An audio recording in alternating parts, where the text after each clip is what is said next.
Welcome back to Firestorm Games and another episode of the Hobby Table, where we will be showing you how to quickly paint the Judgements of Khorne endless spells from Age of Sigmar, and we'll be using the Citadel range of paints to do so. The first step in painting is to prime so that the later layers of paint properly stick to the surface of the model. I've opted to use a black spray primer for this task, as this will help to create shading in the recessed areas when we start to apply our layers of paint. You will also notice that I've kept the Wrath Axe separate from its flames for ease of painting. To make it easier to hold, I've drilled a small hole into the bottom and have attached a length of wire using some super glue. Following the primer, we next want to dry brush everything except the flames of the Wrath Axe using some Mournfang Brown. To dry brush, load up a large brush with some paint and drag it across a piece of paper or tissue so only a little paint remains in the bristles. Then, quickly drag the brush over your surface, focusing on the hard edges and details. This will cause the paint to only accumulate on these areas, helping to improve the level of detail in the miniature. By ensuring that your brush is ever so slightly damp during this process, you should get a smoother finish.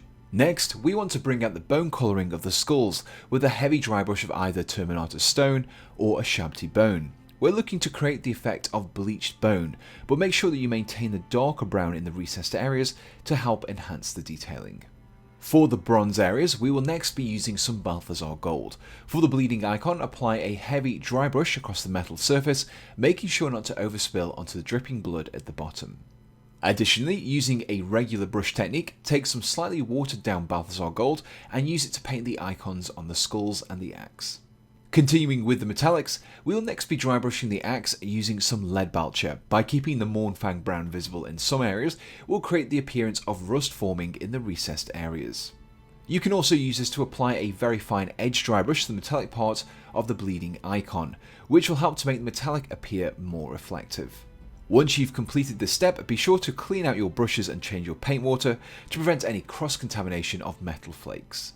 Using some Dawnstone, start dry brushing the flames around the Wrath Axe to create a dark, smoky appearance. Next up, we'll be using some Astorath Red or Evil Sun Scarlet if you don't have it, and continuing with the dry brushing. This time we want to use a slightly smaller brush and focus on the blood flowing from the skulls and dripping from the icon. You can also use this paint to start dry brushing a thick band around the edge of the flames around the axe, subtly blending it in to the darker black areas. Using some Averland Sunset, dry brush the very tips of the flames to finish off the fiery effect.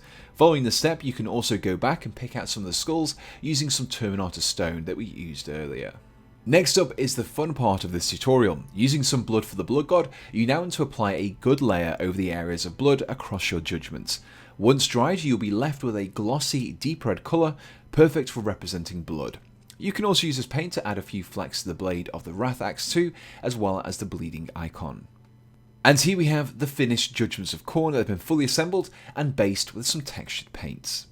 If you enjoyed this quick guide to getting your Judgements of Khorne painted and ready for gaming in as little time as possible, then please do let us know in the comments below. And if you have any suggestions for future tutorials, do let us know those as well. You can find this kit and all of the paints used in this video on the Firestorm Games web store for at least 10% off the RRP, and you can find a link to the site in the description below. And so we just want to finish off by saying a big thank you for watching this video, and we hope to see you again on Firestorm Games.